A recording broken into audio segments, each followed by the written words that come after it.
The courtroom was tense, the kind of tension that only comes when something important is about to happen. People filled the gallery, whispers circulating as the trial began. Ethan Williams, 18 years old, stood in front of the judge, a slight but defiant stance, as if he were daring them to believe the lies they had told.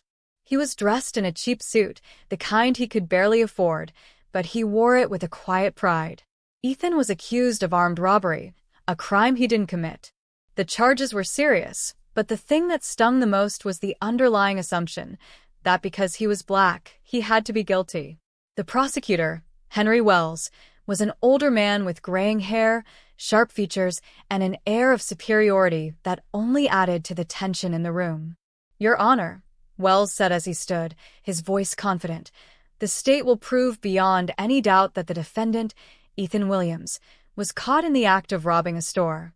The victim, Mrs. Lily Harrow, was in the store and saw the defendant with a gun in his hand, demanding money from the register." Ethan didn't flinch as Wells went on, detailing the victim's account of the crime. According to Mrs. Harrow, she had clearly identified Ethan as the person who had robbed her store. The robbery had been reported at 3 p.m. that afternoon, and the police had picked him up just minutes later in the area. The room murmured with disbelief, but the truth was, everyone in the room had already made up their mind. Ethan was young, black, and in the wrong neighborhood. That was enough for them. Judge Thomas Hayes, a man known for his aloof and often dismissive demeanor, glanced down at Ethan with a look of mild annoyance. "You think you're going to convince anyone with that story, young man?" His voice was sharp, almost mocking. "You're not here for a debate. You're here because you've committed a crime." Ethan's jaw clenched. He had rehearsed every line, every argument in his head for months. But this was different. He wasn't just fighting for his innocence. He was fighting against everything they believed about him. The gallery quieted as the judge motioned for Ethan's defense attorney, a public defender named Rachel Ellis, to speak. She was young and inexperienced, her voice shaky as she stood to make her case. But before she could begin, Ethan raised his hand, his voice calm and steady as he spoke. "Your Honor, I'll be representing myself."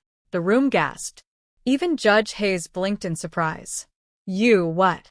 "I'll be defending myself," Ethan repeated. His eyes scanned the room, from the prosecutor to the jury and finally to the judge. Rachel Ellis hesitated, looking at him with concern, but he gave her a look that told her to sit down. The bailiff raised his eyebrows, and even the prosecutor, Henry Wells, let out a short laugh. "This should be good." Ethan stepped forward. The silence in the room grew thicker, the air heavier. He began to speak, each word measured and deliberate. "I didn't rob that store," he said, looking directly at the jury. "But I know why you all think I did." A murmur rippled through the courtroom. Ethan didn't break his gaze. "You see, I'm black, and the person who robbed that store was black, so it must have been me, right?" Wells shifted uncomfortably in his seat, but Ethan continued. "I'm not here to argue that a robbery didn't happen. It did. I'm here to argue that I wasn't the one who did it." Ethan turned to the judge. "Your Honor, the state's case rests solely on the word of one witness, Mrs. Harrow. The victim claims to have seen me at the scene, but her description is far from reliable. She said the person who robbed her was tall and had a hoodie on, but you know what? So do half the people in this city." Judge Hayes leaned forward, intrigued despite himself. "Get to the point, Mr. Williams." "The point is, the police didn't even bother to check the security footage from the store," Ethan said, his voice rising slightly. "Why?" "Because they already decided who the criminal was, based on nothing more than my appearance.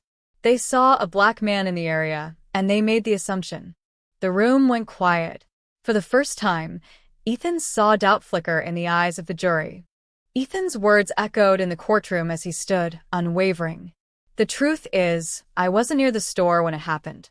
I was at home, playing video games with my little brother, who can vouch for me. I wasn't even out on the streets." He pulled out his phone from his jacket pocket and showed the judge and jury his phone's GPS log, which clearly marked his location at home. If the police had done their job properly, they would have seen this. But they didn't.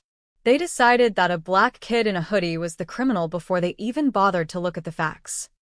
The prosecutor, Henry Wells, stood up, visibly agitated. This is irrelevant. The evidence is clear. You were caught in the area, and the victim identified you. What about the eyewitness testimony? Are you saying that she's lying? Ethan's face softened, his eyes never leaving the jury. No, I'm not saying she's lying. I'm saying that she's mistaken. And I'm also saying that the system failed me. The only thing that ties me to this crime is that I look like the person who did it. That's it. He paused, letting the words sink in. But that's not justice. That's bias. And that's the real crime. The room was still, the weight of his words heavy in the air. Even Judge Hayes, who had remained detached throughout most of the trial, looked momentarily unsettled. The jury exchanged glances, some with confusion, others with understanding. After a long, uncomfortable silence, Judge Hayes sighed. The case against Mr. Williams is dismissed. A shocked silence enveloped the courtroom before murmurs began to rise. The prosecutor, defeated, sat down without a word. Ethan stood still, his expression unreadable, before he nodded at the judge.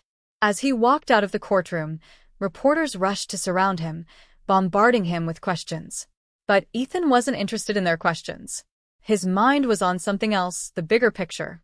Outside, he met his mother, Denise, who had been waiting patiently. She wrapped him in a tight hug. "I'm proud of you, baby," she whispered, her voice trembling. "But you scared me. You shouldn't have had to fight this hard." Ethan pulled back and smiled slightly. "I didn't have a choice, Mom. Someone had to." Across the street, Judge Hayes watched Ethan walk away, a contemplative look on his face. For the first time, he realized that the case wasn't just about the law, it was about the system that was broken, and how it had almost destroyed an innocent life because of prejudice. As for Ethan, this wouldn't be the last time he stood in a courtroom. Next time, he wouldn't be fighting to prove his innocence. He'd be fighting for justice.